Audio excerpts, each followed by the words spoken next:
Queen Ogechi held King Kelechi's hand, her face etched with determination. "I can feel it, doctor. Our child is almost here." In Ward 2, Obiageli was also in the minute of labor, gripping Chima's hand tightly.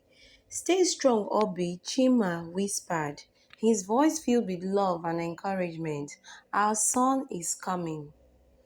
"Welcome, little one," as both mothers breastfed their newborn sons. Dr. Koko ensured both were healthy and stable. In both words, the parents of the newborn were filled with happiness as they cuddled their newborn. The births were celebrated by the entire hospital staff. The new families drifted into a peaceful sleep, their hearts full of hope and love, unaware of what the next day holds. Early the next morning, the hospital was buzzing with activity. Nurses moved efficiently, preparing the newborns for their final bath.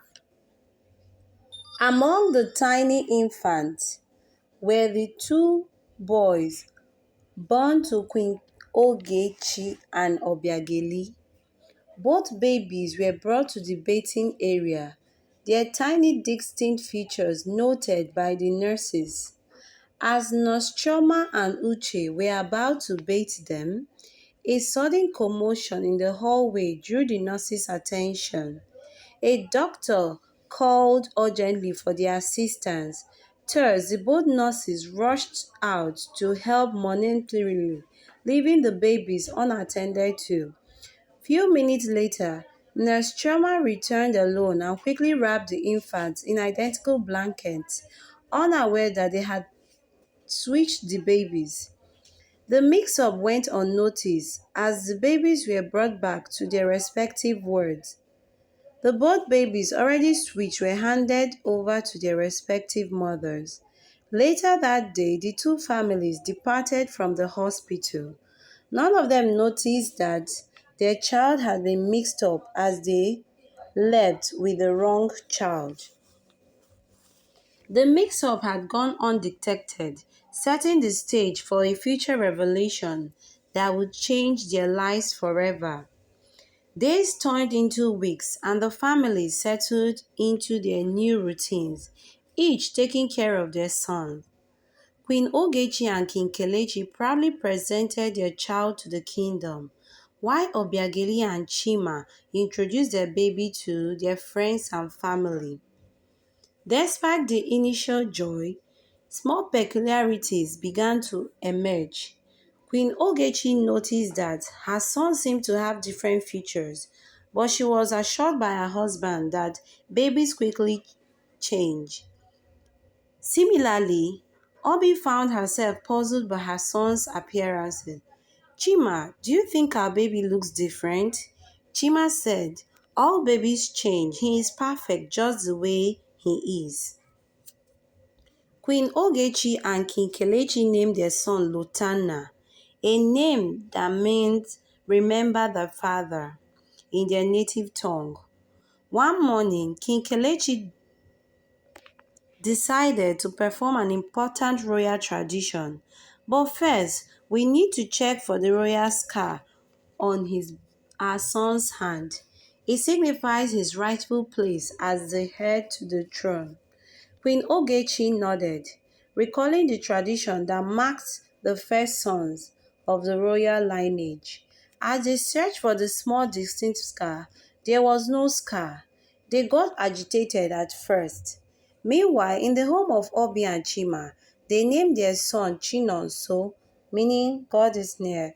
One afternoon, as Obi bathed Chinonso, she noticed something peculiar on his hand. A small faint scar. She called the attention of her husband to show her what she saw. Back at the palace, the king alerted the chief priest who arrived at the palace, who confirmed that the scar was missing. But he assured them that it might still resurface while growing up. They shouldn't panic. As days passed, the sense of unease grew in both households. The both families couldn't shake the feelings that something was not right. 20 years had passed since the mistake switch, and neither families had any knowledge of the truth. Both Lotana and Chinonso had grown into a diligent, resourceful young men, groomed for their respective and different roles to their families. The D-Day for the installation of Lotana as the next king ceremony arrived. The palace was filled with high-profile men, nobles and villagers who gathered to witness Prince Lotana's ascension to the throne. King Kelechi stood to address his people, holding the royal scepter in his hand. Today, we honor our tradition and pass the mantle of leadership to the next generation, he proclaimed with pride. Lotana stepped forward to receive the royal scepter as King Kelechi lifted the royal scepter and handed it over to Prince Lotana. But as soon as the royal scepter touched his hand, something struck. He could not hold the scepter in his hand. He got a tingling sensation that burned his palm. Gasps of shock and murmurs of confusion erupted from the crowd. "What's happening?" King Kelechi exclaimed. Bewildered, he tried again, but still Lotana's hand could not hold the scepter. "Father, why can't I hold it?" in a panic, creeping voice. "I don't know," the king stammered, his face pale with confusion. As King Kelechi tried to force Lotana's hand to hold the royal scepter, something strange happened. The sky began to darken, unnaturally casting long shadows over the kingdom. There was a heavy downpour of rain. Suddenly, the royal scepter disappeared, leaving King Kelechi and Prince Lotana tumbled on the ground. Gasps of horror and confusion erupted from the crowd. "What is happening?" someone shouted, their voice filled with panic. "By the gods, the royal scepter is gone," another exclaimed. Within hours, the darkness had grown so dense that it was impossible to see anything beyond a few distance. Torches were lit. Days passed. The kingdom remained shrouded in darkness. Crops began to wither, animals began to die. The king then sent one of his guards to go and fetch the chief priest to communicate with the gods on the reason for all the happenings. The chief priest arrived at the palace, displayed his cowries on the floor, and made some incantation. Few minutes, his eyes widened as he said, "Prince Lotana is not of royal blood." Queen Ogechi exclaimed, "It cannot be true. Lotana is my son. I carried him for 9 good months and gave birth to him."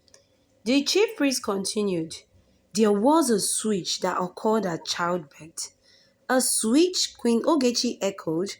"Years ago, on the day your son was born, there was a mix-up at the hospital.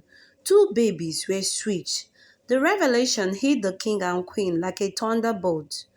"So, where is our real son?" they said. "The gods have given us 3 days. Else, your real son, who is battling for his life in the hospital, will die." Meanwhile, Chinonso was at home suddenly developed a serious sickness as he saw the royal scepter that appeared in his room. Thus, he was rushed to the hospital where he remained unconscious as the doctors could not find a solution to the mysterious condition he faced. His parents never left his side as they prayed to God to save their son's life. Back in the palace, Prince Lotana sat alone in his chamber, his heart heavy with sorrow. The revelation that he was not the true heir to the throne was devastating. All his life, he had prepared to lead the kingdom, and now everything he believed about his identity was shattered. The door to his chambers opened, and Kelechi and Queen entered. They assured him that he was still their son, regardless of what the chief priest revealed, blood or not. Hours later, the chief priest entered the palace, announcing to them the revelation of the gods, that a young man named Chinonso was the one that was switched at birth with Lotana. They all journeyed to the hospital, only to find Chinonso laid in bed surrounded by machines that beeped steadily, indicating the fragility of his condition. Queen Ogechi gasped, Oh, poor boy, with tears bringing in her eyes. The chief priest stepped forward. He took Chinonso's hand. He announced, "The scar is here. This is a mark of the royal blood. He is a true heir to the throne." King Kelechi and Queen Ogechi sat with Chinonso's parents, their faces etched with a mix of sadness and determination.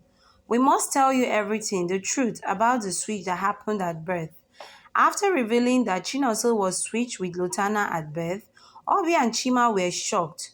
The chief quickly took the royal scepter that reappeared in the hospital room and placed Chinonso's hand on it. Immediately, Chinonso's eyes fluttered open and gasped for air. The both parents exclaimed, "You are awake! You are going to be okay!" Suddenly, the darkness that enveloped the kingdom was lifted up. The kingdom was waking to a new dawn, celebrating the return of light and hope. The kingdom erupted in celebration, singing and dancing. The return of the rightful heir brought a renewed sense of joy to the land. Chinonso, now fully recovered, stood beside King Kelechi and Queen Ogechi. The king declared, "We welcome Chinonso as our new king." Both families moved into the palace, where they lived together harmoniously. The kingdom thrived under Chinonso's reign, guided by the wisdom of both parents and families. We have come to the end of this story. I hope you did enjoy it. If this is your first time of stumbling to Obiageli stories, you're highly welcome.